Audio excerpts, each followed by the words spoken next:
Hi all ఎలా ఉన్నారు? So 30 days 30 healthy రెసిపీలో ఇవాళ recipe millets dosa. Millets dosa మన ఛానెల్‌లో బిఫోర్ కూడా యాడ్ చేసాము. బట్ ఇది one kind of millets dosa అండి. టేస్ట్ అయితే జబర్దస్త్ వచ్చింది. మీరు కూడా ఒకసారి ట్రై చేసి ఎలా వచ్చిందో కామెంట్ సెక్షన్‌లో కామెంట్ చేయండి.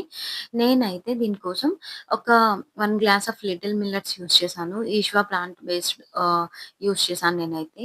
ఒక గ్లాస్ మిల్లెట్స్‌కి హాఫ్ గ్లాస్ మినపప్పు, 2 టేబుల్ స్పూన్ ఎర్ర కందిపప్పు, 2 table spoon ration rice, half table spoon మెంతులు.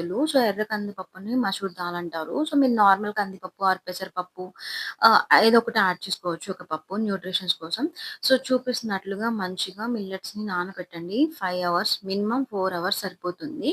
నేనైతే 5 ఆర్ 6 టైమ్స్ మంచిగా వాష్ చేసుకొని మిల్లెట్స్‌ని పక్కన పెట్టేసాను. సో, ఇప్పుడు ఒక 10 మినిట్స్ బిఫోర్ మిక్సీ పట్టే బిఫోర్ అటుకులు కూడా 2 టేబుల్ స్పూన్ నానబెట్టుకొని పక్కన పెట్టుకున్నాను. ఇప్పుడు అన్నీ మిక్సీ జార్‌లోకి వేసేసుకొని మిక్సీ పట్టేసుకున్నాను.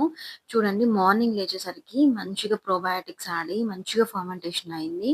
టేస్ట్ కూడా చాలా బాగొచ్చిందండి. మీరు డైరెక్ట్‌గా ఈ పిండిలో కొంచెం సాల్ట్ వేసుకోండి. కుకింగ్ సోడా కూడా అవసరం లేదు. ఎందుకంటే ఫర్మెంటేషన్ మంచిగా అయింది కాబట్టి.